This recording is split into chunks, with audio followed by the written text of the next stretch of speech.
일반 상품과 예술 작품의 차이점은 뭘까요? 뭐 명품은 사는데 그림은 안 산다 이런 말 많이 하잖아요. 명품과 미술품의 차이는 뭘까요? 근데 물건 자체로만 따지면서 보면요, 별반 다른 것은 없을 것 같습니다. 근데 우리가 흔히 쓰는 말이 있죠. 가치라는 말이 있습니다. 가치적인 측면에서 값어치와 물건이 가진 그러니까 값어치라는 것과 물건의 가치라는 것, 이것도 가치는 같은 뜻을 쓰잖아요. 이것을 분리해서 보게 되면요, 꽤 많은 차이가 일어나고 말죠. 근데 명품 같은 경우에도요, 가치도 있고 값어치도 있습니다. 근데 뭐 잘난 척하는 가치, 아니면 돈 많다는 자랑 가치, 뭐 이런 여타의 가치를 포함하고 있기 때문에 가격이 비싼 건 분명합니다. 가치라는 말을요, 국어사전에 찾아보면요, 값어치와 쓰임새 또는 중요성, 사회적 욕구 충족 이렇게 세 가지로 분류됩니다. 또 어렵게 시작했나요? 근데 제가 결론부터 말씀드리면요, 예술 작품은 이 세 가지를 다 수용해야 한다는 것을 의미합니다. 값어치와 쓰임새, 욕구 충족, 이 세 가지입니다. 이 세 가지가 예술 작품에서 혼용되어야 하는데, 일반 상품 같은 경우에는 값어치가 중요하죠. 그죠? 그 다음에 쓰임새도 중요하죠. 그런데 세 번째 문제죠. 욕구 충족이라고 하는 부분에 대해서는 다소 멀어져 있습니다. 그러니까 이 세 가지를, 값어치와 쓰임새와 욕구 충족을 어떻게 예술 작품에 포함시키는가에 대한 것에 대해서 중요도가 달라진다라고 할 것입니다. 네, 다 수용돼야죠. 사회에서 유통되고 소통되기 위해서는 말입니다. 네, 오늘 좀 어렵게 시작해 봅니다. 안녕하세요. 전국의 방방곡곡에서 시청해주신 만평이님들, 딱 만평 사는 그날까지 쭉 미술시장의 새로운 패러다임을 구축해 나가겠습니다. 박정수입니다. 259회차 시작해 봅니다. 오늘은 미술시장에서 예술가님들과 갤러리스트들이 잘못 보거나 오인하거나 착각하고 있는 여러가지 이야기를 함께 해보고자 합니다. 그러기 아시죠? 그러기 전에요, 좋아요, 알림, 구독, 미술만평을 더 살찌게 합니다. 구독 꼭 눌러주세요. 잘못 알고 있는 게 뭘까요? 지금 진짜로 여기 예술가님들의 오인도 있고 예술 갤러리스트의 착각도 있습니다. 오랜 경험을 하다가 보면 그것이 아니구나 라는 것을 알게 되겠지만은, 시작할 때는 잘 몰라요. 정말 잘 모릅니다. 뭐 우리 흔히 말하잖아요, 애들이 초등학교 1학년 2학년 애들이 태권도 깜장띠 그냥 일품을 따게 되면요, 도복 입고 도장 갑니다. 자랑해야 되거든요. 그러다 고학년이 되고 1품에서 1단이 되고 2단이 되면요, 스스로의 실력을 팔리지 않죠. 굳이 숨기려고 하진 않습니다만 굳이 내세울 필요도 없죠. 평범화에 대한 특수성이 작용하게 되는 겁니다. 여기 우선 이 이야기를 하기 전에요, 예술가들의 오인보다는 제가 갤러리스트니까 저 먼저 저희 같은 직업의 갤러리스트들의 착각하고 있는 것 몇 가지를 이야기해 볼게요. 첫 번째요. 근데 사실 이거 좀 제가 제 스스로 제 얼굴에 침 뱉는 거긴 하지만요, 저도 처음에 그랬습니다. 첫 번째가요, 자기가 갤러리를 운영하면은 잘할 수 있다고 믿습니다. 참 쉽게 봅니다. 뭐 화가님도 마찬가지는 아니겠죠. 좀 입장이 다릅니다만 갤러리부터 이야기를 해요. 그냥 내가 하면은 충분히 승산이 있어. 뭐 전시장 만들어 놓으면 알고 있는 작가들 대관하겠지. 내 그림 좀 수집해서 쓰니까 내 주변에 있는 사람들이 그림 사러 온다니까 뭐 그냥 적당하게 좋은 그림 가져와서 싸게 팔면 돈 벌겠지, 이런 생각을 하면서 시작을 합니다. 그렇죠? 뭐 대관 같은 거 그래요. 예전에 제가 이런 말씀 드렸었는데, 월세가 100만 원이면 이 50만 원짜리 2개, 일주일에 2개만 하면은 월세 나오고, 한 번 더 하면 생활비, 이런 생각, 정말 이거 대단한 착각입니다. 막상 미술시장에 진입하면요, 미술시장 문턱 겁나 높다는 것을 알게 됩니다.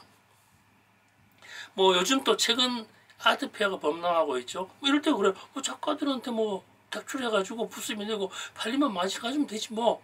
아, 참 쉬운 생각이죠. 이거 어불성설입니다. 어불성설요. 사리에 맞지 않다는 말이죠. 정말로 쉽지 않습니다. 감상자나 애호가, 컬렉터 뭐 이렇게 있을 때 내가 여기 갤러리를 운영하는 것이 아닐 때는요. 주변에서 다 도와주겠다고 이야기를 합니다. 지금 제 이야기 충분히 공감하시는 분들 많을 겁니다. 갤러리 하고 계신 분들요. 그러면서 1년 안에 문 닫죠. 한 1억, 2억 씁니다. 정말 착각해서 시작해서 그렇습니다. 두 번째요. 여기는 갤러리 말고요. 갤러리사 되는 과정에서 학예사와 큐레이터가 있죠. 아이고 학벌로 없습니다. 학예사와 큐레이터가 되면 뭐가 될 줄 알았습니다. 큐레이터 명함에 나오잖아요. 세 장 다 가진 것 같아요. 미술계의 흔적을 종적을 이렇게 남기기 위해서 미술계의 큰 마음으로 입문합니다. 갤러리 입사하여 전시 기획하면서 폼나게 살 줄 알았습니다. 그런데 현실은요 갑갑합니다. 현실은 현실입니다. 전시 기획요 언감생심입니다. 그때마다 전시장 있잖아요. 대가 나게 바쁘고 제일 많이 하는 거 있죠. 지금도 많이 할 수 있습니다. 저 해가 바뀌면서 신진 작가 공모전 갤러리에서 많이들 합니다. 그러면서 대관료 50% 할인해 준다 그러죠. 그래봤자 대관료입니다. 할인해줘도 대관료예요. 그죠? 근데 최소의 것으로 이야기하려면 서로 주고받는 것 같아요. 어떻게 보면 신진 화가들의 악어새와 악어새 공존관계 뭐 이런 것 같기도 해요. 뭐 그러면서 이렇게 하죠. 홍보 마케팅 지원한다고 설레발칩니다. 이런 현실요. 참 이게 정말로 우리 큐레이터님들 지금 30대 초중반의 큐레이터님들 자기가 많이 느끼실 겁니다. 미학, 미술사, 예술학 이렇게 해가지고 석사, 박사 했는데 현실에 써먹을 방법이 없어요. 근데요 희망을 가지세요. 이건 나쁜 얘기는 아니에요. 착각이지만 희망을 가지셔야 합니다. 내공이 쌓이고 주변이 알려지고 자신의 가치가 만들어지는 시기가 미술계가 좀 늦다 뿐입니다. 예술가들도 더디 가듯이 여기 있는 갤러리스트의 시간도 더디 가야 됩니다. 10년, 15년 눌러붙어 있어야 자기의 영역과 가치가 만들어집니다. 근데 천천히 너무 급하게 마음먹지 않았으면 좋겠습니다. 세 번째요. 요 부분도 착각하는 거예요. 전시 기획요. 정말로 이건 나쁜 말로 해서는요. 빛 좋은 개설구죠. 좋은 작품요. 좋은 작품 내가 좋은 작품을 선정해서 전시 기획을 하면 많은 사람들이 찾아줄 거라 생각을 하죠. 아닙니다. 오늘 저 부정적인 이야기만 하는데 다음에는요 아주 긍정적인 재미있는 얘기, 행복한 얘기도 할 수 있습니다. 그때는 다음 시간에 미뤄보고요. 현대미술이나 현대미술사, 뭐 현대사회에 대한 반응 이런 거를 막상 시작하면요 내 눈이 아니었다는 사실을 알게 됩니다. 근데 이거는 큰 문제가 아닌데요. 정부기관이나 박물관, 미술관, 국립에서 시립에서 하는 것이 아닌 이상 개인 갤러리에서 하는 이상은요 경비 많이 들어갑니다. 이게 제일 큰 문제예요. 전시 기획은 없고 전시 마케팅이 존재하죠. 전시 마케팅이 우선되는 삶을 또 살게 됩니다. 근데 이것도 시간이 필요합니다. 이거 부정적인 것만 아닙니다. 이러한 경험에 의해서 나중에 긍정적인 사회가 만들어지는 것 충분히 기억해 두셔야 할 것입니다. 근데요, 오늘 좀 이런 얘기 하지만 미술계 바깥에서 보면요, 좀 폼나는 것 같지만 실상은요, 여타의 직종과 별반 다르지 않습니다. 그죠? 머리에 쓰는 일이기 때문에 오히려 더 어렵다고 볼 수도 있습니다. 미술계에서의 성공은 결국 경제라는 사실을 천천히 알아가게 되죠. 그러기 위해서는 언제나 미술시장에 대한 진입을 하여야 합니다. 작품 거래 대단히 중요합니다. 그러다 보니 지금 말씀드리는 네 번째 갤러리 착각이죠. 네 번째가 필요해집니다. 갤러리를 운영하면서 작품 매매에 대해서 신경을 쓰다가 보니까요. 본인이 선정한 화가를 선정한 작품 선정할 때가 더 많죠. 본인이 선정한 작품에 대한 아쉬움을 코치하게 됩니다. 그러니까 네 번째가 그겁니다. 작품을 코치하면 잘 팔리게 될 것이라는 착각에 빠집니다. 갤러리스트가 그건 작가 몫입니다. 예술가 몫입니다. 아트페어나 여타의 전시 행사 끝나고 나면요, 고객이나 관람객의 반응을 주시할 수밖에 없습니다. 다음 기회를 또 봐야 되거든요. 작품에 대한 경우의 수를 다양하게 예측하고 측량합니다. 뭐 갤러리스트는 그럴 수밖에 없어요. 관객이 관심 있게 보기만 했던 관객이 했던 말들에 대해서 집중했다가 그것과 판매된 작품에 대한 이미지를 비교 분석하기도 합니다. 이거를요, 데이터 분석도 있지만요, 경험치에 대한 분석이 더 많습니다. 그냥 거기 주먹구구시로 분석하는 게 더 많죠. 그러면서 이러한 이야기에 대한 자기 나름대로 의견을 화가에게 조언이라는 식의 이야기를 하게 됩니다. 여기에 파란색을 칠하면 좋을 것 같다. 여기에 사과를 그리면 좋을 것 같다. 여기에 이 기물 하나 더 넣었으면 좋겠다. 이런 조언을 하게 되죠. 이미지를 더 그리려면 하라 등등등등 이런 이야기예요. 어쨌든 미술 작품에 대한 고침을 주문합니다. 글쎄요, 이게 착각이죠. 이런다고요, 우리 예술가님들 절대 들어주지 않습니다. 앞에서야 네네 하고 고맙다고 말하지만요, 속으로는 이럴지도 모릅니다. 야, 니가 그렇게 저럼 니가 하고 해. 이렇게 생각할 수도 있습니다. 작품지도 말도 안 되는 얘기입니다. 그것은 예술가의 고유 영역입니다. 어렵습니다. 여기 몇 가지 얘기를 했죠. 지금부터는요, 예술가님들의 오인, 그러니까 화가들이 오인, 잘못 알고 있는 것들에 대해서 드려볼게요. 이것도 뭐 정확한 건 아닙니다만 대체적인 그런 겁니다. 지금 말씀드리는 것은요, 아주 유명하거나 미술 시장에서 잘 팔리거나 하던 경제활동을 유지한 그런 분들의 이야기가 아닙니다. 처음 시작해서 서서히 자기 자리를 잡아나가는 분들에 대한 이야기입니다.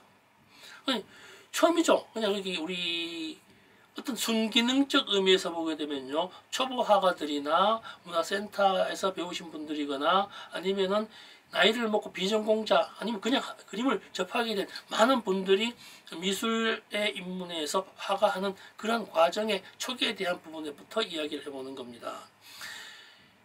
어느 정도 그림을 그렸잖아요. 많은 이들이요, 여기서 자기의 화풀이 분풀이 쾌를 넣습니다. 그러면서 말합니다. 첫 번째가 그겁니다. 나는 화가가 팔자소관이야. 이런 얘기를 많이 하죠. 글쎄요, 정말일까요? 천상 화가라는 말을 듣기도 합니다만 사실은요, 세상은요, 그림이 아니어도 삽니다. 그러다가 보니까 쉽게 표현하고 결과가 빠른 그림 쪽에 팔자 생활을 하는 이들이 월등히 많습니다. 예술 장르 그렇게 많잖아요. 자기에 대한 어떤 이 힐링 같은 것을 할 수 있는 방법이 얼마나 많아요. 음악도 있고 무용도 있고 스포츠도 있고 다른 많은데 미술 쪽에서 많이 그렇게 하는 것들은요, 접근이 쉬운 것 같아요. 미술계 쪽에서 조각이나 소자 쪽은 좀 빈도가 많이 낮죠.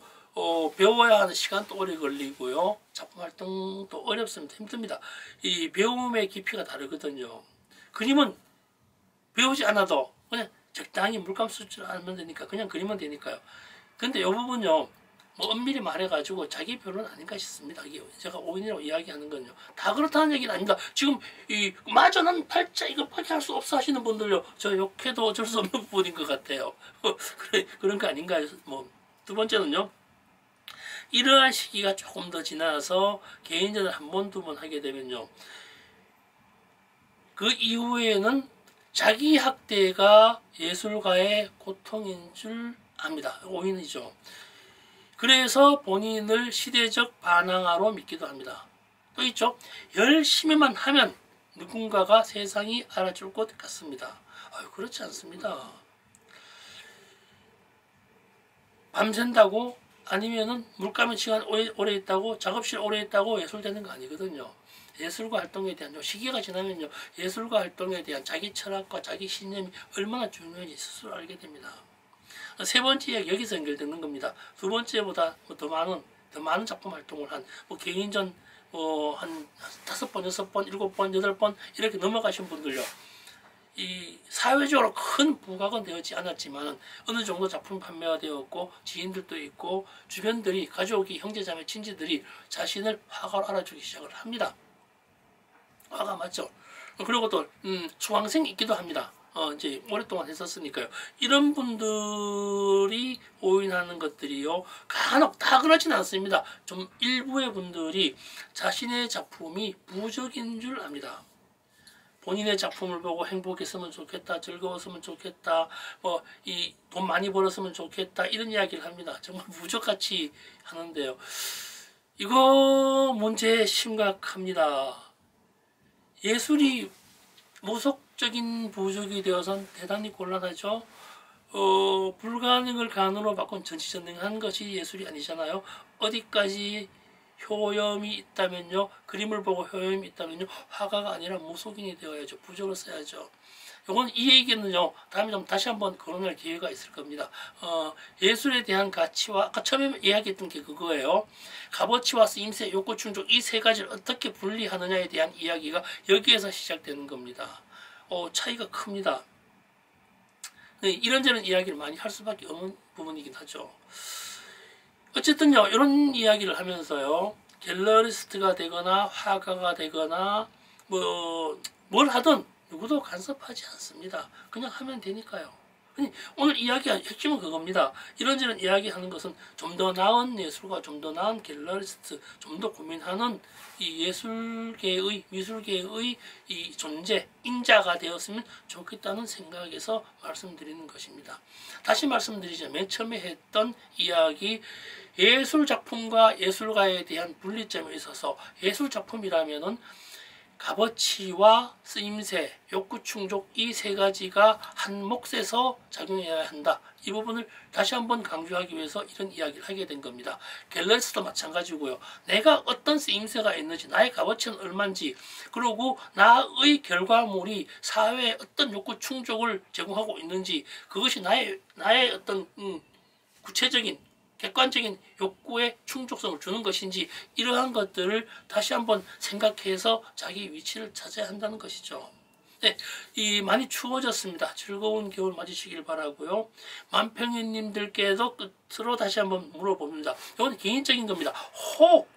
하기야 뭐 이거 보시면요, 끝까지 보시는 분이 많지는 않겠지만 미술만평 300회쯤 지났을 때 무료 공개 강연을 하면 호응이 있을까요? 다른 분을 몇 분 모셔놓고 좀 하면 좋겠는데, 여러 가지 준비 상황은 많겠지만요, 그냥 한번 던져보는 것입니다. 호응이 있을까요? 글쎄요.